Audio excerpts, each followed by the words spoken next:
What is up guys, today I have a Tower of Fantasy video, and in today's video I'm going to be going over my first thoughts on the closed beta.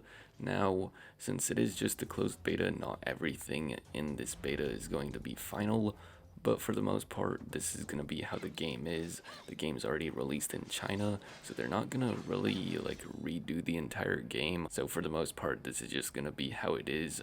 Obviously, they'll fix some glitches and stuff, but yeah. First thing that I want to talk about is the character creation.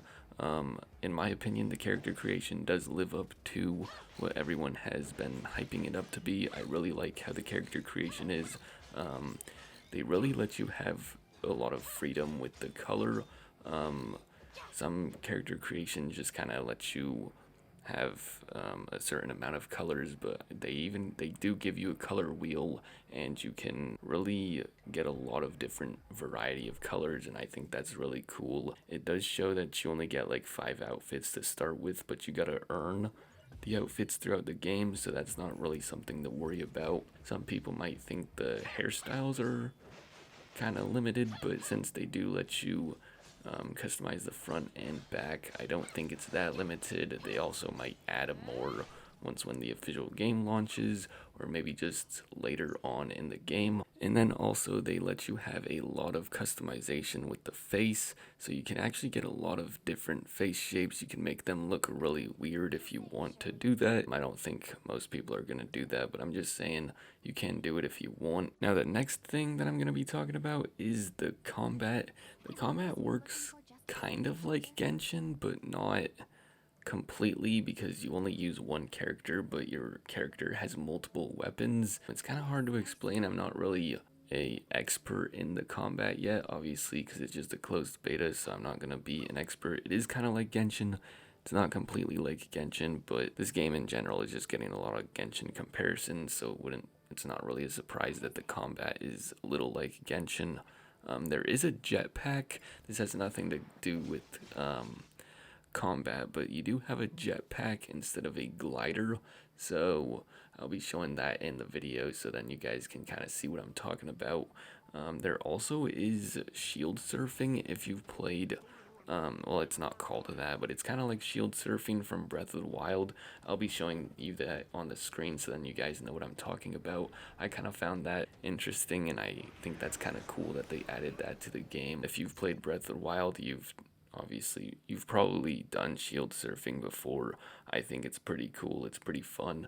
So it's kind of cool that they added it to the game. Now, another thing that I want to talk about, and not everyone might have been aware of this, but there is a summoning system in the game. You summon for weapons. I'm not totally sure how all of it works, but it does look like you're gonna have to get some luck into it to get good weapons, and this will probably be kind of how you pay to win for PvP and stuff. But I have heard that the pity system is not as bad as Genshin. If you've played Genshin, which most of you probably have, the pity system is absolutely terrible in that game, and your odds in general are just terrible. If your odds weren't so terrible, then you wouldn't have to have a pity, but since the odds are so terrible, you have to have a pity in that game. But the odds in this game apparently aren't as bad. They're a little more generous than what Genshin is, which that's good, because if they're gonna have a PvP and then have odds as bad as Genshin, then it's gonna definitely be a pay to win game, which it looks like it's not gonna be as bad as what Genshin has, so that's good. I do think the world is going to be fun to explore. I've only explored a small portion of it. I'm assuming this world is going to be a lot bigger than what the world is for me right now. I've only had a small portion of it unlocked, so I'm not really interacting with the players that are fully caught up with the beta, so I haven't really seen that much players. And also, since it's a closed beta, it's gonna be a little more empty than what it would be if the game was actually released and fully open to everyone. But it is kind of cool just seeing other players while you're exploring the world. Now overall, I think the game is really fun, and since it does have a PvP, I think the end game players and the players that have already had a lot of hours put into the game are gonna have something to do. Obviously, it's just a closed beta. There's also dungeons as well, so there's just kind of a lot of things to do in the game. So I think even when you're at end game, you're gonna actually be entertained with the game, and I think that's a good thing. It'll keep the game alive. Another thing that I want to talk about is when this game comes out, it is going to be free to play.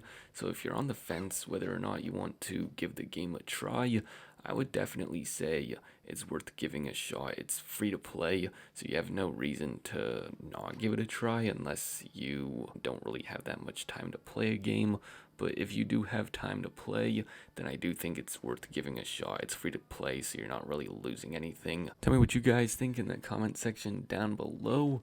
If you guys have been able to play the beta, what are you guys thinking about the game? Are you guys enjoying it, or maybe you're not enjoying it so much? If you guys enjoyed the video, please leave a like. It'll help out my channel a ton. If you guys want to see more Tower of Fantasy gameplay and just content in general, subscribe to the channel. Hope you guys have a great day, and I'll see you guys in my next video.